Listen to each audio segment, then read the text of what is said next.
তোমার লাইফে হয়তো এই বাইক থাকবে আর নাহলে আমি থাকবো। কে থাকবে বলো? বাইক। বাইকের মধ্যে কি আছে আমার মধ্যে নাই? তেল। ফাইজলামি করবা না, আমি কিন্তু সিরিয়াস মুন না। তুমি আজকে ফাইনাল ডিসিশন নিবা, তোমার লাইফে বাইক থাকবে আর নাহলে আমি থাকবো। তুমি বলো কে থাকবে? বাইক।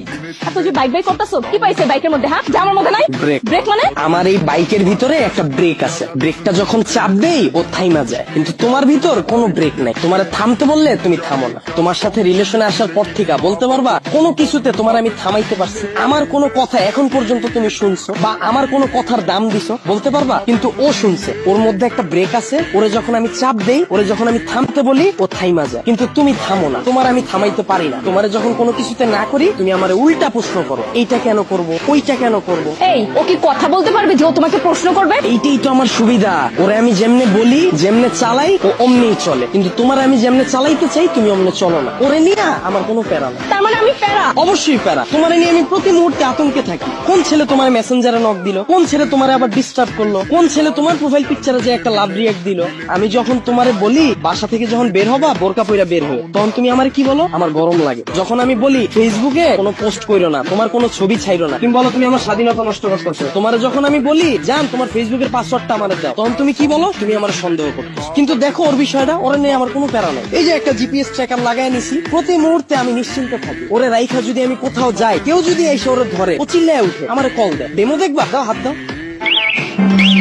এই যে কল চলে আসছে। আবার তুমি দেখো, যদি আমার কোনো ফ্রেন্ড বা আমার কোনো কাজিন আমার এই বাইকটা নিতে চায়, আমি নিশ্চিন্তে দিয়ে দিই। কারণ কি বলতো, আমার এই জিপিএস ট্র্যাকারের ভিতর লোকেশন সেট করা যায়, ও কতটুকু এরিয়ার মধ্যে থাকবে। আমার ফ্রেন্ড যখন এটা নিয়ে যায়, আমি একেবারে নিশ্চিন্তে ঘুমাই। কারণ এরিয়ার বাইরে গেলে আমার বন্ধু যাবে, কিন্তু ও যাবে না। ও অতটা লয়াল, একটু চিন্তা করো। কিন্তু তোমার দিকটা একবার দেখো, আমি যদি তোমারে রাইখা বিদেশে যাই, সুরঙ্গ ছবির মতো আরফান নিশোর মতো অবস্থা হইব আমার। দেশে এসে কি দেখুন জানো, আমার বন্ধু তোমারে নিয়ে বাইকে গেছে। এখন তুমিই বল, বাইক রাখলে ভালো হবে না গার্লফ্রেন্ড? এত যে বড় বড় কথা বলতাছো, আমাকে নিয়ে লাস্ট কবে বের হইছো মনে আছে তোমার? তোমারে নিয়ে বের হয়ে আমার কোনো লাভ আছে? তোমারে নিয়ে বের হইলে 8-10টা মেয়ে যদি তাকায়, তাও মুখ ফিরিয়া যায়। চিন্তা করো, এটার লগে তো একটা আছে। কিন্তু যদি আমার এই বাইকটা নিয়ে বের হই, 8-10টা মেয়ের সিরিয়াল লেগে যায়। এখন তুমিই বল, তোমারে চুজ করা ঠিক হবে না আমার বাইকটাকে? এত যে বাইক বাইক করতেছো না, এই বাইক একদিন তোমার জীবনটা খাইবো। তাও ভালো, ভিতরে কোনো কষ্ট থাকবো না, গেলে গা একবারে যাবো গা। মানে? তোমার লগে রিলেশনে যাওয়ার পর থেকে আমার ক্যারিয়ারে সময় না দিয়া, তোমার পিছনে সময় দিয়া, ভার্সিটির টিউশন ফি না দিয়া, তোমার পিছনে খরচ কইরা, দিনের পর দিন তোমার নিয়ে চিন্তা কইরা, আমার পড়াশোনা গ্যাপ দিয়া, তারপর তোমার মন ভালো করার লেগা 2 দিন পর পর গিফট দিয়া, 2 দিন পর পর নতুন নতুন রেস্টুরেন্টে নিয়ে যায় খাওয়ায়া, কোনো পোলা তো পারে ডিস্টার্ব করলে ওই পোলার লগে মারামারি কইরা, কোনো মাইয়ার দিকে না তাকায় তোমার প্রতি লয়াল থাইকা, মন দিল দিয়া তোমার ভালোবাসার পর হঠাৎ করে তুমি একদিন কি কইবা, জান আমার বাসা থেকে তো বিয়ে ঠিক করে ফেলছে, আমার এখন আর কিছু করার নেই। আর আমি তোমাকে কোন মুখে নিয়ে যাব বলো? তুমি তো এখন পর্যন্ত ক্যারিয়ারে কিছুই করতে পারো না, অথচ